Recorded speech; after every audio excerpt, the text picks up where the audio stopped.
responder. Se eu passar alguma pergunta, Ricardo, você me ajuda, tá? Se eu deixar passar alguma pergunta. Tá, joia. Aí você me ajuda. E podem ficar à vontade, viu, gente, para participar, sem medo, tá? Fiquem à vontade. Um tema, né, muito atual. Vocês concordam com isso, né? Tema muito atual. É exatamente o que nós estamos vivendo hoje, né? Nós estamos fazendo essa transição do período de prova e expiação e indo para o mundo de regeneração, né? E uma coisa que a gente pensou quando a gente foi preparar o estudo foi justamente isso. Se a gente está fazendo essa transição, o que é um mundo de regeneração? Porque para que eu, né? E aí a gente tem que entender que os espíritos, eles progridem junto com o mundo ou não, tá? Quando a gente lê essa temática no Evolução, no Evangelho segundo o Espiritismo, ele coloca o seguinte, que se o espírito progride antes do mundo entrar numa próxima etapa, ele pula para outro mundo, ele vai para outra existência compatível com a sua evolução. Se acontece o contrário, se o mundo evolui e esse espírito não evolui junto, ele vai também para outro mundo, né? Porque os espíritos que ficam nesse planeta têm que ser compatíveis com o estágio atual deste planeta, e exceto alguns casos, é que isso não acontece. Natália?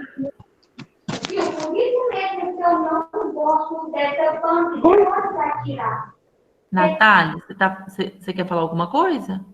Pronto, já desativei ela. Ah, não, tá, tudo bem. Para mim ela estava dando opinião, desculpa. Então, o que acontece, né? Então, a gente entendendo, partindo desse ponto de vista, a gente tem o seguinte, os espíritos que não acompanharem a evolução do mundo, deste mundo nosso, né, dessa atual etapa que nós estamos vivendo, eles aqui não ficarão. E para que eu fique, né, para que eu acompanhe o processo de regeneração, e nesse momento, para a gente sair não é interessante, ficar é mais interessante, porque o mundo está entrando nesse processo evolutivo, né? O que eu preciso fazer? Quais sentimentos eu preciso portar? Qual tem que ser a minha postura no mundo de regeneração? Vocês entenderam essa questão? Tá? Então a gente pensou muito nisso e a gente vai trabalhar um pouco disso. Mas antes, a gente vai entrar num ponto. Tem uma pergunta lá no livro Consolador, que é 347, que os espíritos perguntam, os encarnados perguntam assim para Emmanuel: a Terra é escola de fraternidade ou penitenciária de regeneração? E Emmanuel vai responder o seguinte: a Terra deve ser considerada escola de fraternidade para o aperfeiçoamento e regeneração dos espíritos encarnados. E isso é uma afirmativa. Então, a Terra deve ser considerada escola de fraternidade, tá? As almas que aí se encontram em tarefa purificadora, muitas vezes colimam um resgate de dívidas assaz penosas. Daí o motivo de a maioria encontrar sabor amargo dos trabalhos do mundo, que se lhes afigura rude penitenciária, cheia de gemidos e de aflições. A verdade incontestável é que os aspectos divinos da natureza serão sempre magníficos e luminosos. Porém, cada espírito os verá pelo prisma do seu coração. Mas, na dor e na alegria, no trabalho feliz como na experiência escabrosa, todas as criaturas deverão considerar a reencarnação um processo de sublime aprendizado fraternal, concedido por Deus aos seus filhos no caminho do progresso e da redenção. Então, a Terra deve ser considerada primeiramente uma escola, tá? E quem faz a diferença da posição em que nós nos encontramos é o próprio espírito, né? A minha existência, a minha reencarnação, ela pode ser mais ou menos sofrida. Eu posso passar mais ou menos dor dependendo de como eu encaro a realidade em que eu vivo, tá? No livro Nos Domínios da Mediunidade, a gente introduziu, tá, gente, justamente colocando a condição do nosso planeta. Porque o mundo de regeneração continua sendo o quê? Uma escola, e nós vamos ver isso. Então, a gente tem que entender que vai sair alguns aspectos do mundo de causa de prova e expiação, mas a tarefa regeneradora educativa, ela continua, tá bom? No livro Nos Domínios da Mediunidade, tem uma frase que André Luiz ele vai colocar o seguinte para gente: quanto mais avança na ascensão evolutiva, mais seguramente percebe o homem a inexistência da morte como sensação da vida. E agora, mais que nunca, reconhece-se na posição de uma consciência retida entre forças e fluidos provisoriamente aglutinados para fins educativos. Olha essa frase. Eu vou lê-la de novo. E agora, mais que nunca, reconhece-se na posição de uma consciência retida entre forças e fluidos provisoriamente aglutinados para fins educativos.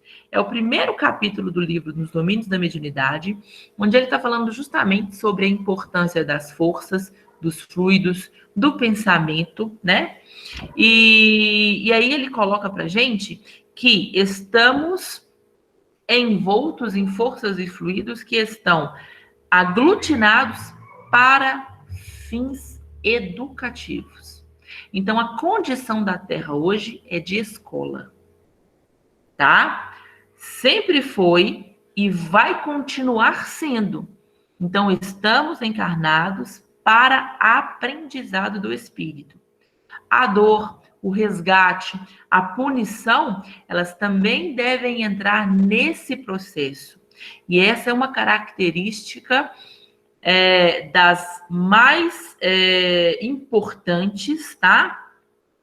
Para que nós continuemos neste mundo transitório que é o mundo de regeneração. Eu preciso encarar o meu processo atual de existência como um processo educativo, extirpando aqui a revolta e a desobediência. Porque o que aumenta a minha dor no planeta, no atual momento em que eu me encontro? A desobediência e a revolta, tá? E a partir do momento que eu fico oscilando entre esses dois sentimentos, eu agravo a minha condição de espírito no erro, tá? O que me mantém no mundo de prova e expiação. O que eu não vou ter no mundo de regeneração? A expiação, mas eu continuo tendo provas, tá? Então, eu preciso... Se eu começo a encarar a expiação como aprendizado, eu começo a entender e a me encaixar no mundo regenerador. Vocês conseguiram? Estão conseguindo entender esse processo, essa linha de pensamento? Como é que o meu pensamento ele tem que abrir um pouquinho para que eu comece a entender que a expiação, ela vem primeiro de mim? Ela está em mim? E isso a gente vê muito bem quando os espíritos vão trabalhar a questão do céu e inferno, logo na introdução do céu e inferno. E no livro dos espíritos também, né? O que é céu, o que é inferno? Depende de como eu vivo, de como eu estou no céu ou estou no inferno. Tá? E no livro Nos Domínios da Mediunidade também ele fala isso. É o meu coração e a minha consciência que determinam a minha posição no mundo, né? Eu estou sofrendo, mas este sofrimento, essa dor que eu passo, pode continuar sendo um processo expiatório. Mas como eu passo por ela? E esse sentimento já me abre porta para entrar no mundo regenerador. Porque uma das coisas que vão ser extintas é justamente o quê? A rebeldia e a desobediência. Entendeu? Ô Ricardo, só para eu saber, eu tenho até que horas? 10h15. Ah, beleza. Então dá. E aí, nós vamos agora ler as características do mundo de regeneração e a gente vai trabalhar isso com vocês, tá bom? Por quê? Porque se eu sei as características desse novo mundo, eu sei quais sentimentos eu devo trabalhar. E o que, né? E como que ele vai ser? Que a gente tem essa dúvida. O que é o mundo de regeneração? E os espíritos trazem isso muito claramente no Evangelho segundo o Espiritismo, tá? Então eles começam falando o seguinte, olha só, mundos regeneradores. Entre essas estrelas que cintilam na abóbada azulada, quantos mundos há como o vosso, designados pelo Senhor para expiação e prova? Mas também mais miseráveis e melhores, como aos transitórios, que podem ser chamados regeneradores. Aqui nesse primeiro parágrafo ele vai trabalhar, né? Essa questão da escala, que existem mundos piores, que são os primitivos, destinados às primeiras encarnações do espírito.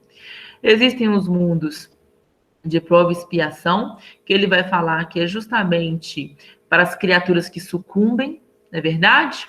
E aí, como Deus não quer nem o aniquilamento e nem a dor eterna, o sofrimento eterno do inferno, que muitos ainda acreditam, ele nos dá a oportunidade de encarnação nos mundos de prova e expiação, que são os mundos que a gente vive. Então, para que eles servem? Justamente para que a gente possa depurar, tá? Todos os males que cometemos e começar esse processo de desmaterialização do espírito através do processo reencarnatório.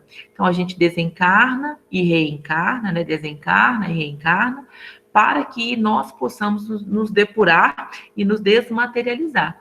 E aí, no outro parágrafo, que começa já no item 17, ele fala o seguinte: os mundos regeneradores servem de transição entre os mundos de expiação e os mundos felizes.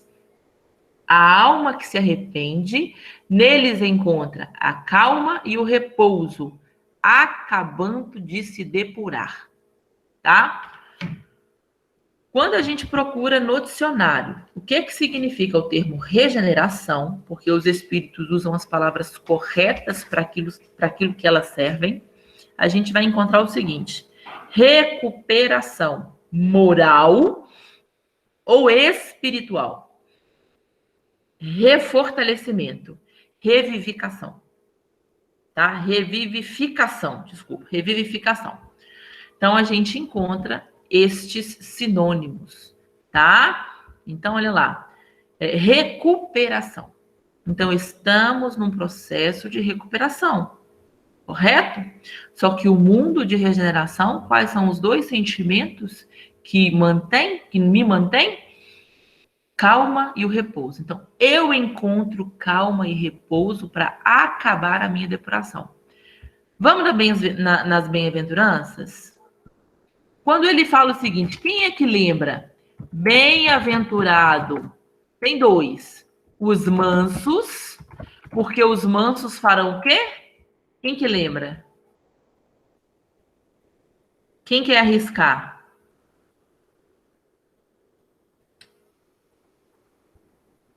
Os mansos herdarão a terra. Isso mesmo. Príncia, isso mesmo. Os mansos herdarão a terra. Conseguiram entender a conexão? Então, se eu tenho um mundo mais calmo, né, onde eu encontro calma e repouso para continuar a minha depuração, um espírito manso, ele herda a terra, ele continua. Uma das, né, significações desse trecho, porque a gente pode trabalhar de várias maneiras, né? O manso, ele não se emburrece com os acontecimentos, então a paz dele é mais inteira, né? Mas a gente pode trabalhar dentro desse aspecto também. O manso herda a terra. Então, o manso é aquele que continua, tá? Se eu não começo a trabalhar em mim este sentimento, provavelmente eu não tenho condições de permanecer, tá? Porque essa vai ser uma característica do planeta. Hoje, todos nós estamos apoquentados com a quarentena, né? Antes da quarentena, a gente queria um momento para relaxar e para descansar. Hoje a gente fica doido para sair de casa. Aqueles que conseguem cumprir, né, a sua quarentena de modo a não pesar ninguém, são mansos. Eles estão obedientes a uma determinada situação. Ah, mas eu não posso, eu trabalho. Você também, que trabalha, é obediente a uma determinada situação, né? Então, essa calma e esse repouso, para que eu possa acabar de me depurar, está muito ligado também a essa questão que a gente já vem trabalhando da obediência. Quando nós desencarnarmos, eu penso muito nisso. Eu faço algumas análises mentais. Queria fazer igual Santo Agostinho pede para a gente fazer no Livro dos Espíritos, né? Toda noite. Mas às vezes a gente chega cansado, com sono e dorme antes de fazer a análise, não é verdade? Mas às vezes, fazendo a análise mental, eu penso o seguinte, gente, revendo situações do passado em que, por não obedecer as leis e o curso, tá? Que a vida, né, estava me levando, eu me precipitei. Talvez se eu tivesse sido mais calma e mais paciente, mais pacificadora, será que eu teria encontrado mais facilidades no meu caminho? Estão entendendo essa linha de raciocínio? Muitas das vezes nós nos exasperamos por resultados tanto físicos, materiais, espirituais, morais. Eu quero resolver os meus problemas e eu não deixo que a vida, e aí quando eu falo vida, é vontade divina, eu não deixo que ela se manifeste, né? Emmanuel tem uma leitura no livro Palavras de Vida Eterna, que ele vai falar do conformismo e da conformação. E ele coloca que são coisas diferentes, né? Eu tenho que me conformar sem estar conformista, né? Eu tenho que entender o que Deus quer de mim, aceitando as situações, nunca deixar de trabalhar, tá? Mas eu não tenho que seguir aquilo que o mundo traz para mim como verdadeiro. Eu tenho que primeiro analisar se aquilo é o que realmente Deus quer de mim, né? Então, quando ele fala que no mundo regenerador nós teremos mais calma para poder cumprir ou continuar a nossa depuração, ele está falando justamente disso. Eu vou ter mais tempo para avaliar o que Deus quer de mim. Se ele quer que eu faça mesmo aquilo que eu estou fazendo, se ele quer que eu mude a minha rota, porque às vezes eu não estou na rota correta, né? Hoje que nós estamos mais isolados, eu acredito que muitas mães e muitos pais estão tendo tempo de conviver com seus filhos e prestar atenção melhor na educação. Que nós, né, pelo menos eu noto muito isso, qual que é a educação que eu preciso dar à minha filha? Né? Quando eu penso nesse processo que eu sou mãe em primeiro lugar, né, antes de ser uma profissional, e agora até mesmo antes de ser filha, eu tenho uma responsabilidade com outro ser, e às vezes depende de mim que ele, né, na fase que ele está, depende de mim que ela evolua. Então, como é que eu estou cumprindo esse papel? E agora que eu estou mais tempo com ela em casa, eu penso mais nisso. Eu estava fazendo corretamente até um determinado momento em que nós entramos na quarentena? Ou eu preciso mudar alguma coisa depois que a nossa vida voltar ao normal, ou ao novo normal que a gente tanto fala, que a gente ainda não sabe como é que vai ser, né? Então, nós precisamos pensar exatamente nisso. O que Deus quer de mim? Eu me lembro muito de Paulo de Tarso. Paulo de Tarso, fiel ao farisaísmo, saiu, né, desembestado para procurar Ananias. E ele encontra Jesus. E quando ele cai do cavalo, ele é perseguidor, queria matar Ananias, porque ele não se responsabilizou pelas próprias atitudes, então ele teve que culpar alguém, né? E aí, quando ele cai do cavalo, que ele sente Jesus, ele faz a pergunta, né? Quem é você? E quando tem a confirmação, ele logo pergunta: o que queres que eu te faça? Aí ele segue a primeira orientação. Entra na cidade, lá te será dito o que fazer. É a primeira orientação de Jesus. Paulo entra na cidade, afoito, quem já leu o livro vai se lembrar, afoito, no outro dia não que ele espera, né, Ananias, ele espera Ananias curá-lo, quando Ananias chega à cidade, cura a cegueira, ele vai ao templo e começa a pregar a favor do cristianismo. E quando ele é expulso da sinagoga, o que ele entende? Ele entende que ele precisaria de tempo para estabelecer nele o cristianismo. Não só nele, como naqueles que iam ouvir. Porque até aquele momento ele era o perseguidor implacável da doutrina do Cristo.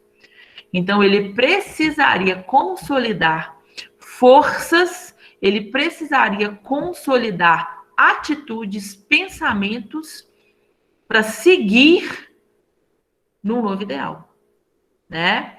Então, será que eu estou dando o tempo que Jesus quer que eu dê? Gente, vamos pensar, só para a gente entender, tá? Porque a gente está nesse processo de transição do mundo de prova e expiação para o mundo de regeneração. Quantas pessoas estão doentes? Quantas pessoas estão desempregadas? E não só no Brasil, no mundo inteiro. Não é um processo, às vezes eu estou sofrendo, não é um processo apenas meu, é um processo mundial, né?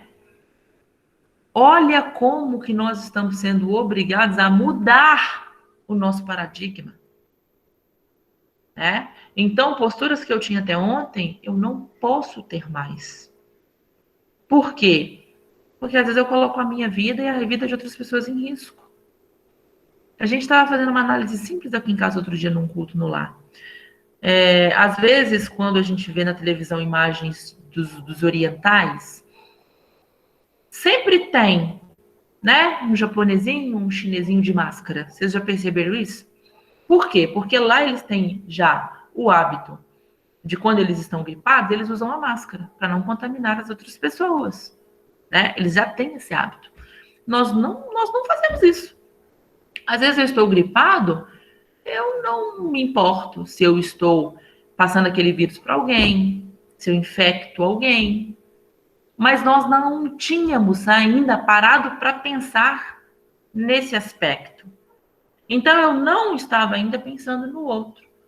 Então, eu vou precisar mudar alguns pontos de vista para poder entrar nesse novo mundo de regeneração. Porque se eu continuar vendo só a minha necessidade, tá? Só as minhas vontades, trabalhando apenas para o meu bem-estar, sem pensar que eu estou vendo uma coletividade, eu ainda tenho mais a aprender.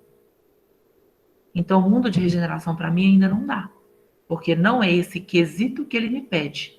Quer ver? Eu vou continuar lendo só para vocês entenderem o que eu estou falando. Olha só. Gente, pode participar. Minha mãe falou que vocês participam, viu? Então, podem ficar à vontade. Ele coloca o seguinte: sem dúvida, nesses mundos, o homem ainda está sujeito às leis que regem a matéria. A humanidade experimenta as vossas sensações e os vossos desejos, mas está livre das paixões desordenadas, das quais sois escravos. Vamos dar um adendo, vamos dar uma paradinha aqui. No livro dos Espíritos, deixa eu ver se eu separei a pergunta. Ele vai falar da paixão. Quando ele fala da paixão, ele vai falar o seguinte, que a paixão é importante para o homem. Achei aqui. A pergunta 910 é essa mesmo, olha só. Como se poderá determinar o limite onde as paixões deixam de ser boas para se tornarem más? As paixões são como um corcel, que só tem utilidade quando governado e que se torna perigoso desde que passe a governar. A paixão é uma coisa importante para o ser humano. Para que eu faça alguma coisa, eu preciso estar apaixonado por aquela coisa. No namoro não é assim? Quem é que se casa se nunca esteve apaixonado, né? Então, o que Jesus faz? Para que eu possa me entrelaçar com outro ser, né? Ele tampou na minha visão, eu fico apaixonada, e aí a gente tem até aquela brincadeira, a paixão é cega, né? Todo mundo vê a verdade daquela criatura, menos eu, porque eu sou apaixonada. Então eu preciso me apaixonar. Só que eu não posso deixar que aquela paixão domine as minhas atitudes, os meus pensamentos, o meu ser. Então, no mundo de regeneração, ainda estamos sob a influência da matéria, mas essa matéria não me domina, tá? Então, quando a gente estava falando aqui, antes da leitura, que eu preciso entender que o meu bem-estar não pode ser apenas meu, que ele é coletivo, eu estou dando um freio nessa paixão desenfreada. Estou colocando um freio, estou colocando rédeas nessa paixão, tá? Ela é importante para mim, mas enquanto eu estou sob o comando, tá? E aí eu vou aprender a não desperdiçar o alimento, por exemplo. Vamos com coisas pequenas que estão no nosso dia a dia, tá? Eu faço aquele monte de comida, porque é uma festa e todo mundo tem que comer. O que está dominando ali? A gula. E aí, no final, quando todo mundo está satisfeito, até mais que satisfeito, que ninguém consegue mais ver comida, os pratos cheios vão para o lixo. Porque eu coloquei mais do que eu conseguia comer, né? Comi com os olhos antes de comer com a real necessidade. O que acontece? Depois eu jogo fora. E aí há um grande desperdício de alimento. Eu estou pensando só em mim. Quando eu domino, mesmo que a comida esteja boa, mesmo que a carne esteja maravilhosa, mesmo que eu esteja morrendo de fome, eu vou comer apenas aquilo que eu consigo. E quando eu faço isso, eu estou dominando aquilo que antes me dominava. Então, no mundo de regeneração, nós estamos sob a influência da matéria, porque se eu preciso acabar de me depurar, eu preciso encarnar, eu preciso da matéria, tá? Os erros que eu aqui cometi num corpo material, eu preciso recuperá-los ou saudá-los também no corpo material, correto? E só que ele não me domina. Essa matéria não vai me dominar, né? Eu vou continuar tendo desejos, mas eu é que comando, né? Ou a maior parte do tempo eu estou sob o comando. Por isso que ainda não é um mundo superior, porque no mundo superior a matéria quase não existe, tá? É uma matéria tão sublimada, tão sutil, que a gente hoje não daria a definição de matéria, tá? Então, mas no mundo de geração a gente continua sob a influência e as leis que regem essa matéria que nós conhecemos. Talvez mais sublime um pouco, porque se os pensamentos e se a evolução do espírito que nesse mundo vive modifica e evolui, consequentemente a matéria também modifica e evolui. Fica menos densa, menos grosseira, menos pesada. Mas ela não deixa de existir como nós conhecemos, como matéria. Tá? Aí ele vai continuar. Das quais sois escravo, né? Nele não mais de orgulho que faz calar o coração, de inveja que o tortura, de ódio que o sufoca. A palavra amor está escrita sobre todas as frontes. Uma perfeita equidade regula as relações sociais, todos se revelando a Deus e tentando ir a Ele, seguindo suas leis. Quando a gente pega o livro A Gênese, quando ele vai falar do sinal dos tempos, ele fala isso. Ele fala que quando uma geração der lugar a outra geração melhor, o que vai acontecer? Os bons serão maioria. E os maus que aqui ficarem, eles ver-se-ão obrigados a fazer coisas boas ou a se tornar bons, justamente porque a maioria venceria. Né? Eles seriam impulsionados pela coletividade. Então, ele coloca isso. E no mundo de regeneração, isso vai acontecer.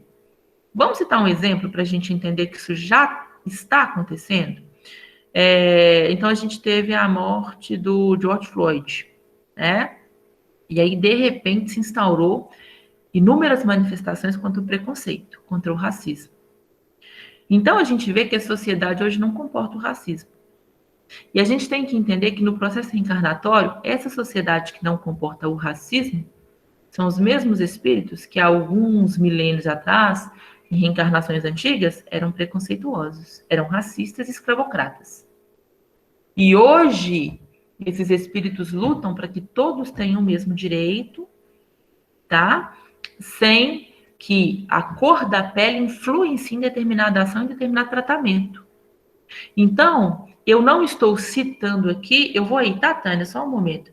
Eu não estou citando aqui se manifestação é bom, se manifestação não é, não estou trabalhando isso. Mas eu estou trabalhando que a sociedade hoje não comporta que uma pessoa tenha um tratamento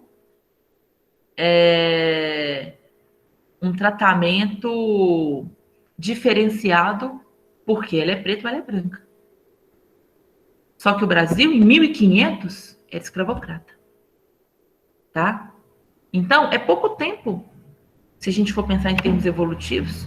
Nós estamos no ano de 2020. Pouquíssimo tempo. Né? Então, na regeneração, nós acabamos de ler a palavra amor vai estar na fonte das criaturas.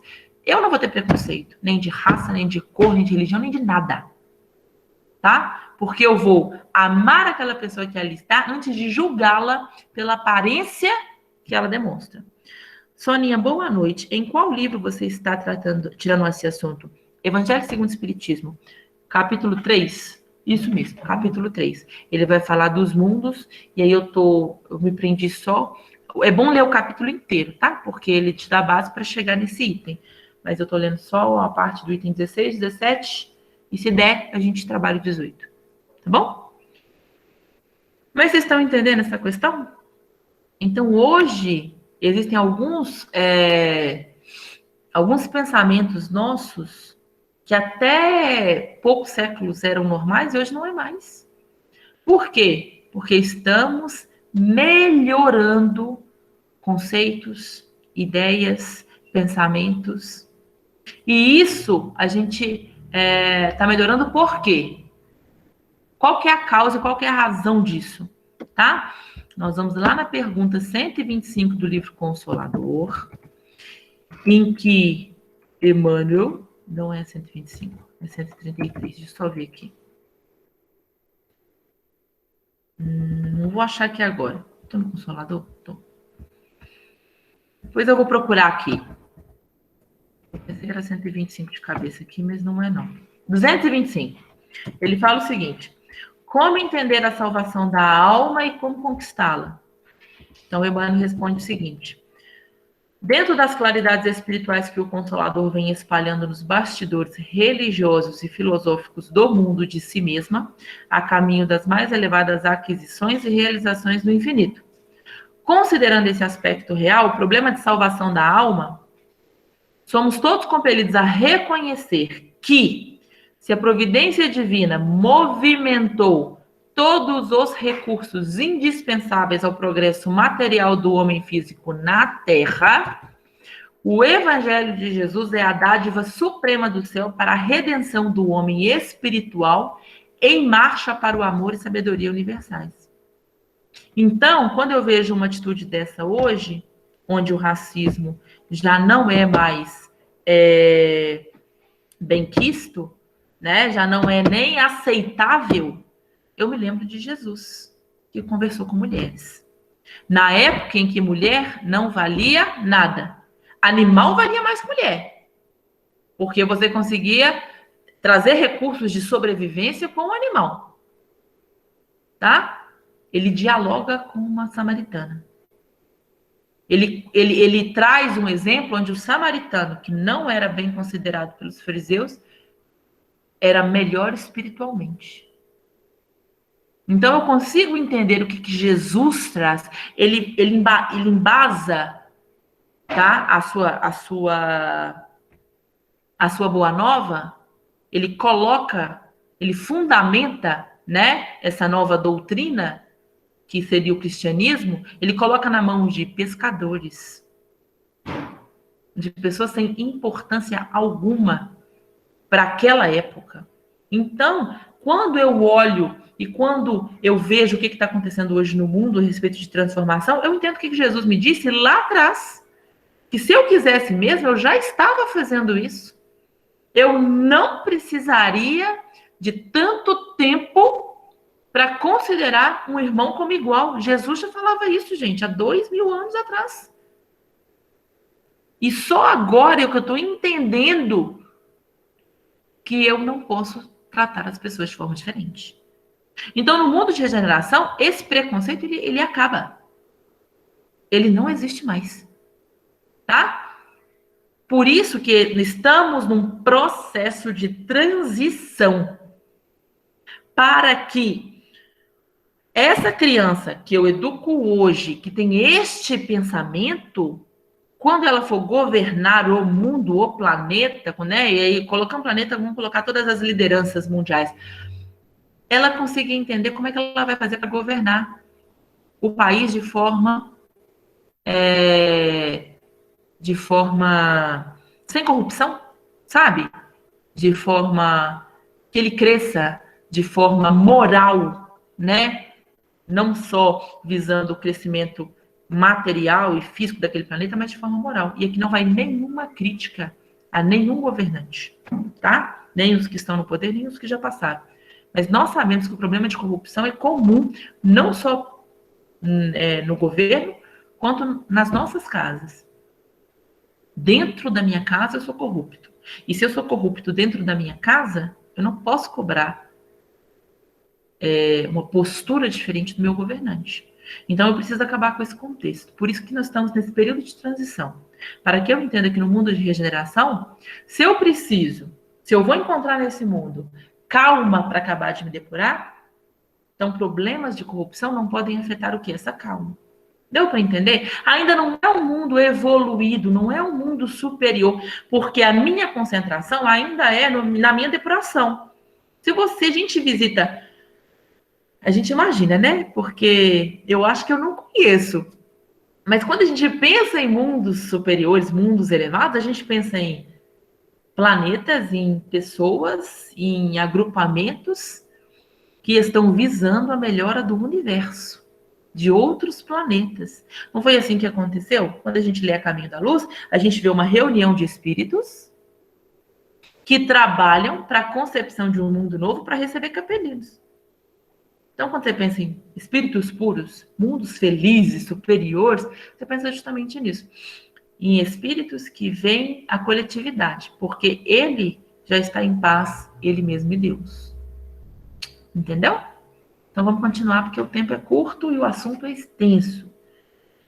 E aí, ele continua. Neles, todavia, não está ainda a felicidade perfeita, mas a aurora da felicidade.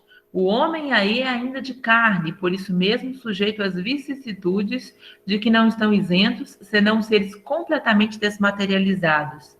Há ainda provas a suportar, mas que não tem as pungentes angústias da expiação. Eu estava pensando nisso e tentando entender. E aí eu pensei num exemplo, né? Porque como é uma coisa que a gente não vive e que a gente não viveu, porque com certeza eu sei que estou no mundo de prova e expiação ainda para expiar, né? E a gente tem essa consciência. Eu fiquei pensando no seguinte: a morte, ela continua existindo. Porque nós ainda temos que passar pelas vicissitudes pelas mudanças da matéria, né? Quando a gente vai trabalhar essas questões no Livro dos Espíritos, ele coloca que o espírito precisa passar justamente por esses processos de mudança que a matéria proporciona, né? Então a morte continua existindo, as doenças continuam existindo, as enfermidades continuam existindo, né? Mas o assassinato, por exemplo, será que ele vai existir? Porque se ele coloca lá em cima que acaba o ódio, que eu passo a ver o meu irmão como irmão, então a morte ela é um processo natural que gera dor, que gera saudade, mas não tendo ali o ódio de um crime. Vocês conseguiram entender esse pensamento? Né? Porque ele vai além daquilo que a gente conhece. É uma coisa que a gente lê e imagina. A gente pode, às vezes, conhecer por sonho, mas a gente não vive isso. A gente pode ter palestras no plano espiritual sobre isso, de espíritos que vivem nesses mundos. A gente pode ter palestras intuídas de pessoas encarnadas que estão sendo intuídos por espíritos que vivem nesses mundos, mas a gente não conhece ainda. Então a gente pensa nesse conceito. Nós vamos continuar com o nosso processo depurador. Então, a gente repete muito uma frase que é justamente para ela fixar, tá, gente? Então, as mudanças que a matéria proporciona, a gente continua vivenciando, né? Mas sem o fator que muitas das vezes agrava as nossas condições no nosso estado atual, que são os fatores que a gente colocou no início, da rebeldia, da desobediência, do interesse pessoal acima do interesse coletivo, tá? Então, se eu não tenho esses fatores que vão agravar a minha situação de sofrimento e de dor, a dor, ela é uma etapa natural do processo de evolução do homem. E aí a gente começa a entender as frases dos espíritos, quando eles colocam que a dor é amiga. Porque hoje eu não consigo entender a dor como amiga. Porque quando dói, dói às vezes mais do que eu penso que eu consigo suportar. Porque além da carga da dor, que é a carga da depuração do espírito, tem o meu sentimento, que muitas vezes é aquele sentimento de injustiça, que ainda está em nós. Mas a partir do momento que eu me entendo como espírito em processo de evolução e que tem que ser responsável por aquilo que ele trabalhou para si mesma, né? Que nós angariamos para nós mesmos, esse processo da dor ele é natural.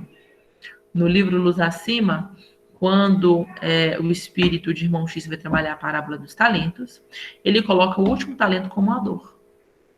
Então ele separa os três servos que receberam primeiro 10, e ele coloca quais são esses 10 talentos. O que recolheu 2, ele trabalha também, ele denomina, ele coloca nome nos talentos, e ele coloca aqui, são 2 textos de Irmão X que trabalham essa mesma parábola, tá? Nesse do Luz Acima, o último talento é a dor. Tem um outro livro, que agora eu não lembro qual que é o livro de cabeça, mas também é de Irmão X, que ele coloca esse último talento como a doutrina espírita. Mas no livro Luz Acima, ele coloca como a dor, mostrando que a dor é um recurso que Deus me oferece para que eu utilize dele de forma a multiplicar. E aí, entregar mais talentos para o Criador, que é aquele que me entregou, que é o dono da nossa vida, né? Se a gente pode falar dessa maneira. Mas vocês estão entendendo esse processo? Então, esse processo é um pouco complexo, mas dá para a gente visualizar de acordo com essa narração. E eu já li, gente, esse capítulo várias vezes. Só agora, né? A gente também está estudando esse capítulo no nosso culto no lar, mas só agora que eu reparei como que essa descrição ela é clara e ela não deixa margem para dúvida, né? Como é que ela coloca especificamente as características? Então não tem margem para dúvida, tá? Mas a gente fica aí só na imaginação ainda, né? E aí ele continua. Comparados à Terra, esses mundos são muito felizes. Olha que ansiedade, né? E muitos de vós ficariam satisfeitos em aí se deterem. Porque é a calma depois da tempestade, a convalescência depois de uma cruel moléstia. Mas o homem menos absorvido pelas coisas materiais entrevê melhor que vós o futuro. Ele compreende que há outras alegrias que o Senhor promete para aqueles que delas se tornem dignos. Quando a morte tiver ceifado de novo seus corpos, para lhes dar a verdadeira vida. Então, aqui ele fala de uma situação que é a situação que nós estamos vivenciando desde que iniciamos a reencarnar nesse mundo de prova e expiação, que é o processo necessário da desmaterialização do espírito. que é o que a gente precisa trabalhar em nós. Se eu me comprometo a ser menos apegado à matéria, muitos dos outros vícios, automaticamente, eu excluo da minha existência. Então, se eu sei, por exemplo, que eu estou num relacionamento e que aquele meu esposo, namorado, noivo, namorada, sei lá, filho, ele não é meu, mas está compartilhando aquela experiência comigo, eu não tenho ciúmes. É um exemplo. Concordam? Então, o meu ciúme acaba. Porque não é meu. Então, aquela criatura vai fazer da vida dela o que ela quiser. Tá? E eu vou trabalhar com ele de maneira que o compromisso que nós viemos assumir seja cumprido. Tá? É isso que acontece. Então, eu preciso entrar e entender o que é me afastar da materialidade. Tá? Hoje nós estamos vivendo isso. Quantas pessoas perderam a única renda que tinham? Quantas pessoas estão aí há 3 meses sem receber nenhum tostão? Nada. E mesmo assim continuam, seja com a ajuda de parente, com a ajuda do governo, da prefeitura, não sei. Continuam tendo o básico. E aí a gente estava até brincando aqui em casa. A nossa rebeldia não é pelo básico, é pela manteiga, porque o pão nós teremos. Vamos nos lembrar do Cristo? Pão nosso de cada dia nos dai hoje. Então, o que eu peço? O pão. É o pão de hoje. O pão de amanhã, eu confio que ele virá. E eu não estou falando aqui de mágica, de milagre. Eu não estou falando que Deus vai bater na porta e me trazer o alimento. Mas ele vai providenciar recursos para que eu sobreviva aos momentos de crise. E eu não estou falando agora só da pandemia. Em todos os momentos de crise da minha existência. Tá? Estou passando por uma doença. Quais são os recursos que eu preciso para trabalhar e me sair positivamente dessa doença? Eu tenho. Vamos voltar lá na pergunta 225 do Consolador? Olha que ele fala aqui, ó. Considerando esse aspecto real do problema de salvação da alma, somos compelidos a reconhecer que se a providência divina movimentou todos os recursos indispensáveis ao progresso material do homem físico na Terra, então a providência divina me dá o físico para o meu progresso material na Terra. Então eu tenho o básico, tá? O evangelho de Jesus é a dádiva suprema do céu para a redenção do homem espiritual em marcha para o amor e sabedorias universais. Já li isso, estou lendo de novo. Jesus é modelo supremo, tá? Então eu preciso entender isso, eu preciso me conscientizar que eu estou aqui para esse fim, para que a matéria seja secundária e eu possa viver primeiramente o espiritual. E eu possa dar valor primeiro à minha conduta, tá? Aos meus pensamentos, às minhas responsabilidades espirituais, as responsabilidades que eu assumi no plano espiritual. Responsabilidade de pai, responsabilidade de filho, responsabilidade de esposa, de esposo. Este é o momento que temos de viver em família e de entender qual é o meu papel dentro do lar. Ou eu estou louco para sair de casa e viver de novo o mundo? Mas eu fui chamado aos laços consanguíneos para quê? Para me reconciliar com os meus adversários que estão dentro do meu lar. Entenderam? Então é o momento de não fugir mais desse compromisso. Porque é esse compromisso que é importante. Antes eu passava 8 horas, 10 horas no trabalho, 2 horas no trânsito, e 2 horas no trânsito para os mais privilegiados, né? Porque tem gente que passava muito mais. Chegava em casa, era banho, comida e sono. E mesmo só com banho, comida e sono, nós ainda discutimos. Hoje eu preciso ficar o dia inteiro. E é neste momento que a aferição de valores realmente chega e que eu vejo, gente, eu preciso mudar essa conduta minha. Eu estou trabalhando fazendo entrega. Entrega de produtos, né, que as pessoas pedem pela internet. E aí, hoje nós estávamos com uma entrega muito difícil. E aí, eu lembrei do estudo e eu virei pro motorista e falei assim, olha como que a gente precisa treinar a paciência. Porque teve um momento que a entrega foi tão difícil que ela tirou a nossa paz. A gente ficou nervoso. E eu pensei, gente, nós ainda somos irritáveis por nada.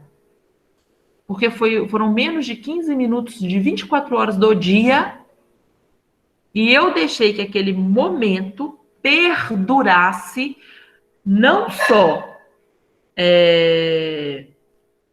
espiritualmente, mas aquela raiva teve acesso no meu corpo físico, descarregando hormônios que não precisariam ser descarregados.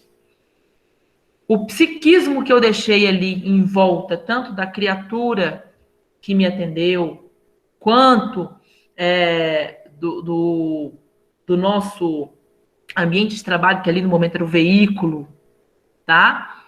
Então, como foi complicado desfazer aquele psiquismo por um problema que não precisaria, né, ter sido criado. Ele foi criado naquele momento. A gente poderia passar por ele com muita tranquilidade. E quantas vezes nós não agimos assim dentro do lar? Né? Amor, pega um copo d'água para mim. Eu não sou sua empregada. É uma pequena resposta que gera ali um conflito desnecessário. Por que eu não pego o copo d'água? Ah, mas se eu acostumar, eu sempre tenho que pegar, não é verdade? Todas as vezes que eu pegar o copo d'água, que eu pego com amor. E aí o nosso vínculo, que era um vínculo de ódio, passa a ser um vínculo de amor, né? Então, são pequenas posturas. A gente sempre trabalha isso, né? Mas hoje é que a gente está vendo a necessidade mesmo de trabalhar essas questões tão pequenas. São pequenas posturas que vão fazer com que o espírito comece a refletir no quanto a matéria tem domínio sobre ele e quanto deveria ser o contrário, tá? Mas vamos continuar aqui que nós temos aqui 6 minutinhos, vamos lá. E aí ele vai continuar falando o seguinte: é então que a alma liberta planará sobre todos os horizontes, não mais sentidos materiais e grosseiros, mas os sentidos de um perispírito puro e celeste, aspirando às emanações do próprio Deus, sob os perfumes do amor e da caridade, que se espalham do seu seio.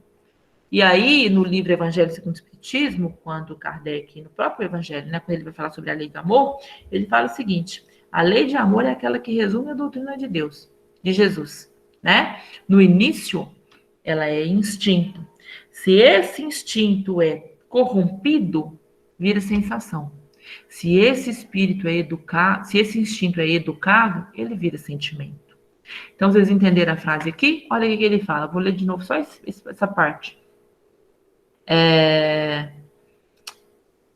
Não mais os sentidos materiais e grosseiros, que ele coloca, né? E então a alma liberta planará sobre todos os horizontes. Não mais os sentidos materiais e grosseiros, mas os sentidos de um perispírito puro e celeste. Então, nós temos sentidos a ser desenvolvidos que nós ainda não conhecemos. Porque nós estamos vivendo no quê? Tato, paladar, olfato, visão. Esqueci um. Tato, paladar, olfato, visão. Esqueci. Mas são 5, né? Olha, gente, esqueci. Tato, paladar, olfato, visão, audição. Né? Então, 5 sentidos. Estamos vivendo, né, o que eu vejo. Eu julgo aquilo que eu vejo. Eu como demasiado aquilo que satisfaz o meu paladar. Eu não quero, mas eu como porque tá bom, tá gostoso. Sexo em desequilíbrio. É para satisfazer o sentido do prazer imediato do tato? Não é verdade? Ou satisfazer o corpo físico de modo geral? Então, a gente vai trabalhando nesse aspecto, né? Onde a gente usa apenas os sentidos grosseiros e esquece que mais ainda existe para ser desenvolvido, né? Só que aí ele termina com uma observação muito interessante, tá? O homem nesses mundos é ainda falível. O espírito do mal não perdeu ali completamente o seu império. Não avançar é recuar. E se não está firme no caminhar do bem, pode voltar a cair nos mundos de expiação, onde o esperam novas e mais terríveis provas. A gente introduziu com esse assunto, porque ele introduz este capítulo todo, que é o capítulo 3, falando sobre isso. Quando o homem se depura, mais do que o progresso do mundo, né? Ele muda de mundo para um mundo melhor. Quando ele atrasa, ele vai para o mundo pior. Por quê? Porque Deus é mau? Porque Deus pune? Não, porque os espíritos que ali estão e a matéria envolta ali não comporta este espírito que não progrediu. Então, vamos viver um mundo melhor, mas não somos espíritos falíveis. E aí é que a gente vai conhecer essa afirmação de que quando a gente não faz nada, a gente não evolui. Que não fazer nada também é um erro. Porque a gente ainda não conhece isso, né? Não fazer o bem também é fazer o mal. A gente não consegue conceber isso. Mas é uma realidade. Quando você não evolui, quando você não se aprimora, quando você não luta, quando você não progride, automaticamente você faz o mal também, né? Então, vai ser este o ponto onde os espíritos precisam prestar mais atenção, né? E aí, para a gente interromper, porque é o finalzinho mesmo, ele coloca: contemplai, pois, essa abóboda azulada à noite, a hora do repouso e da prece, e nessas esferas inumeráveis que brilham sobre as vossas cabeças, perguntai-vos as que conduzem a Deus, e pedi-lhe que um mundo regenerador vos abra seu seio depois da expiação da terra. Eu quis ler essa parte porque ela é bem poética e ela é bem para terminar mesmo. Então eu posso pedir a Deus. É uma das coisas que a gente pode pedir a Deus nesse momento. Senhor, eu queria tanto ficar. Eu não quero ir embora. Eu quero fazer parte desse processo regenerador. Aqui fala que eu serei mais feliz. E aí vamos pedir aos nossos mentores: o que eu posso fazer para continuar? O que eu tenho que mudar para continuar? Quais são as posturas que eu preciso manter? O que eu preciso extirpar do meu espírito, né? Do espírito, do meu pensar. Quando eu falo do meu espírito, é do pensamento, das minhas ações diárias, tá? Para que a gente possa continuar o nosso processo depurador com menos sofrimento, tá? E com essa mensagenzinha, a gente se despede, agradecendo muito a Jesus. Mais uma vez é uma honra. O aniversário é nosso, e por isso foi um presente de Deus, né? Essa oportunidade, já que o contato com o Espiritismo, para mim, pelo menos, é o que tem me feito ser uma pessoa melhor. Então, realmente, hoje é o que tem importado muito, né? Para a minha vivência. Por isso que neste dia onde eu deveria ser presenteada, né? Eu queria presentear aquele ser que me deu a vida, né? E agradecer ao Miramês, que sempre nos acolhe com muito carinho. Ano passado, infelizmente, a gente não pôde estar presente, mas esse ano, graças a Deus, mesmo à distância, nos foi concedida essa oportunidade. Então, muito obrigada, tanto a equipe espiritual quanto a equipe encarnada. Tá, Ricardo? Eu vou devolver a palavra. Muito obrigada a todos, gente. Foi um prazer. Ah, mas o prazer é nosso. Dividimos o prazer aí dessa noite gostosa. Muito obrigado, Sônia. Gente, foi conteúdo para danar, né? Então, assim, espero que vocês tenham tempo de dissolver aí. Estamos com um pouquinho só de dificuldade de conseguir levar para o YouTube as palestras, mas já estão gravadas. Inclusive, essa aqui também já foi gravada. Você permite, Sônia, que a gente publique no YouTube? Permito sim, tá? Ah, que ótimo. Então, a gente